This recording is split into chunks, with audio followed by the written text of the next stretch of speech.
Today is Tuesday, February 21st, and this is the condo market news this week. Thanks for watching.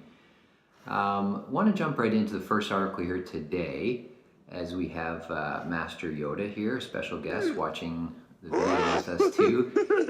Thank you for being here. The first article is from the Globe and Mail, Downsizers Cash In, Driving the Upscale Condo Market. So again, an article, a theme that we've seen many times in the media before over the past many years, of this idea of downsizers selling their homes and buying condos. Now, I don't know how much of a factor this is in the overall market. I don't see it happening on any kind of a wide scale yet, but I did a podcast recently on this, and that's basically the point that I want to bring up as I read this one quote from the article from the folks that did the downsizing. Yeah, it's great to have all that money, but we had 16 offers, and you realize there are a lot of young people bidding on that who are not even getting close to the final price. They are knocked right out of the market, which is very unfortunate. It's sad. So for me, the sad part is so many people in their position are making this, in my opinion, bad financial decision of selling their house and buying a condo. As I said in my podcast, which I'll include in the link to this video here, if you haven't heard it, if you own a low-rise house in the GTA right now, you are sitting on a gold mine. This is the most coveted piece of real estate, really, in Canada, perhaps. So don't sell your house if you don't have to. Figure out a way, and I give a few examples of ways that you could hold on to that property and not sell your house and still be able to enjoy those benefits of condo living and aging in place, as they talk about in this article.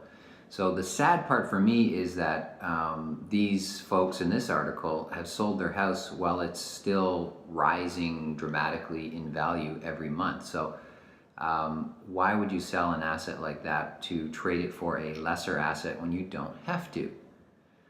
That would be my 2 cents on that situation there for those folks there. And it just, our quote itself proves the point. They had 16 offers. They had 16 offers on their house. Therefore, their house is definitely going to be worth more next month and the month after and the month after than it is today.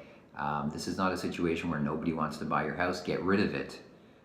This is a situation where everybody wants to buy your house. Hang on to it as long as you can. So I'll leave that there.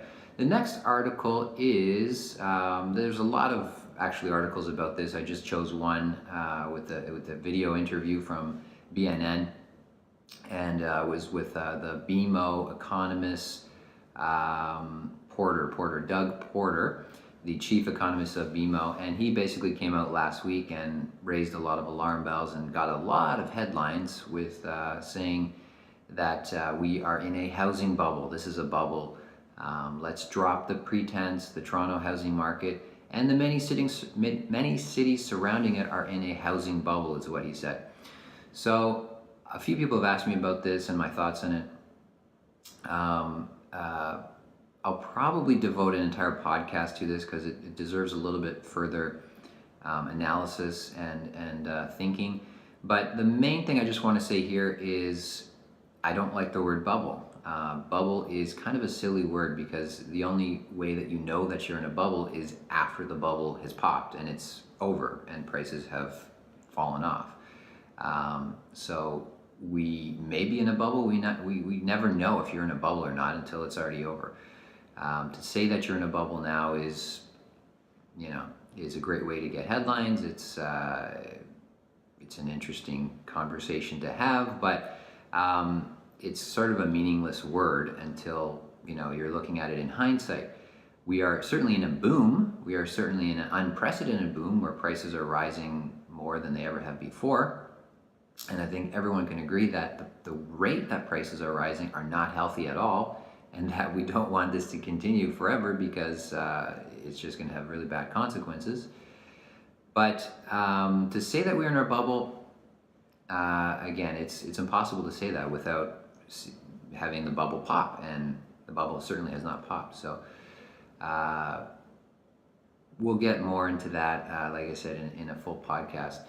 The final article that I want to bring to your attention actually has nothing to do per se with the Toronto housing market and the Toronto condo market, but a very interesting piece from in the National Geographic, and it is talking about this thing that I've never heard of, which I found very interesting. 1 million people live in these underground nuclear bunkers. So beneath the streets of Beijing, people live in an underground universe constructed during the Cold War era.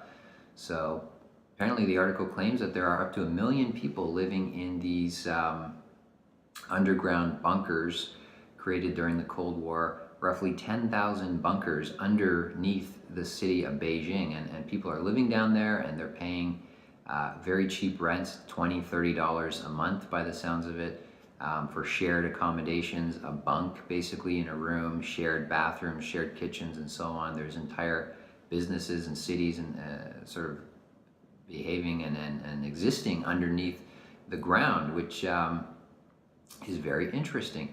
It just makes me think that, again, just people around the world live in different ways, and people are used to different standards. And it goes to what I've been preaching for many years, which is studio condos under 400 square feet, making a great investment. And many people, especially living in the burbs of Toronto, in large houses, having a hard time wrapping their heads around how people can live in 300 or 400 square feet. My closet is bigger than that, it's the common comment. But if you look at how people are living in cities around the world, you quickly learn that people will adapt to whatever their budget allows. And every home and every property, regardless of size, for people is a stepping stone to something else. So just leave that there. Okay, that's it for this week. I hope you enjoyed that, and we'll talk to you soon.